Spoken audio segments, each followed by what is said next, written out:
While we are talking about sugar and flour and cakes and batter and eggs, we have Cravia in the studio with us this morning. They make cinnamon buns and a load of other stuff besides. The Cinnabon chain, Zat al Zait, the Seattle Coffee Company, all come under the Cravia label. And we have Walid Haj, who is the CEO of Cravia, in with us this morning to talk about their expansion plans. Walid, thanks very much for joining us this morning. Thank you for having me. Good morning. Plans for 57 restaurants in Saudi Arabia, 29 million dirhams. Why is this UAE company looking at Saudi as its next market? Well, we've had a great run at Zat al Zait in the UAE. We know the brand very well. We understand what it takes to make money in this brand. We know how to operate it. We know how to hire for it. And we know the Saudi market. So we've originally a Saudi group, so we have our operations there. We've been in that market for over 45 years. So it sounds like, or it looks like, a natural expansion. And it's a huge market as well, so it's quite attractive from an investment perspective. In some ways, it's perhaps a surprise that it didn't start in Saudi. That's absolutely true. It just so happened that the opportunity for the UAE came first, and we basically jumped at it, and we're now looking at going back. Every time I drive past Zat al Zait at 4 o'clock in the morning when I come back from somewhere on a trip, and I drive past and it's absolutely heaving with people, I always wonder to myself, what does Zat al Zait mean? Well, Zat al Zait means oil and thyme, basically, literally. Oil and thyme. Like thyme, the herb. The herb yeah. thyme, yes. And you're right, Malcolm. I mean, 20% of our business in that store on Sheikh Zayed Road actually happens between 2 a.m. and 4 a.m. 20% of the whole business. 20% of the whole business. So we're a great after club hours destination.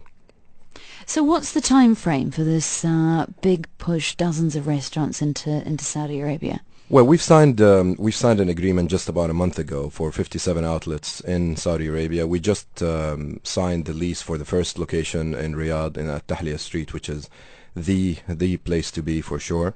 It's going to be the biggest location of Zat al Zait, 400 square meters, and we are pushing hard. We're finishing the designs as we speak. We should start construction in I would say in about a month, and we should open by the end of the summer. Given your Saudi heritage, why have you had to go in as a joint venture? Well, the joint venture and the partnership with Rajhi Group, which is really a prominent name in Saudi Arabia, is not necessarily because we don't know the market, but it's more for adding value, diluting our risks. Each partner brings in something to the table, so it really works well. 1 + 1 is usually greater than 2 in these kind of things. From what you were saying about the sort of, between 2 and 4 in the morning, 20% of your business you get, it's a sort of sociable place, Zat al Zait. How will that work in Saudi Arabia when you've got to have a separate men's section and a family section, or a men's and women's sections? That's great. I mean, that's a good question. The stores in the UAE, most of them are actually 24 hours, open 24 hours. So the after club hours is a big thing. In Saudi, obviously, it's going to be different. Most of the stores will close by maybe 1 after midnight. The dynamics are different. You have separate, like you mentioned, you have separate sections for men and women. But we believe that the volumes during the day, just the consistent volumes per hour during the day, is going to be higher. Is there anything else that's different about the market? Any other adaptations you're going to have to make? Well, generally the market is the consumers are the same. You just have to address. We're currently looking at pricing and making sure that we tackle that matter quite well. The biggest difference I can think about is that the country is dispersed. I mean, if you look at Riyadh, for example, Riyadh is housed for about 6 to 7 million people. And it's a country on its own. So we have to build many more stores to be able to get to where we want in terms of the scale and the volume.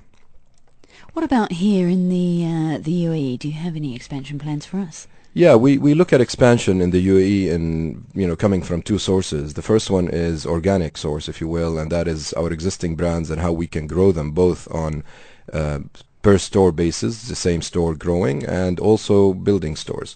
But more importantly, what we're looking at is adding brands into our portfolio here. We are now working on a burger concept, which I think hopefully will materialize sometime early next year. getting into that industry. And there are a couple of things that are still in the pipeline to be discussed, but definitely the intention is to increase the number of brands that we have. Talk about your burger concept. Is that going to be head-on with McDonald's and Burger King, or is it going to be a local flavoured burger?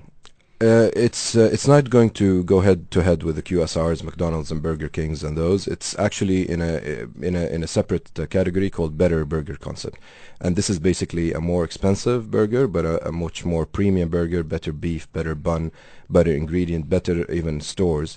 So we are going to be actually competing with, you know, the likes Fat Boy Gourmet Burger. Yeah, Fat Burger, GBK, Gourmet Burger Kitchen, and the like.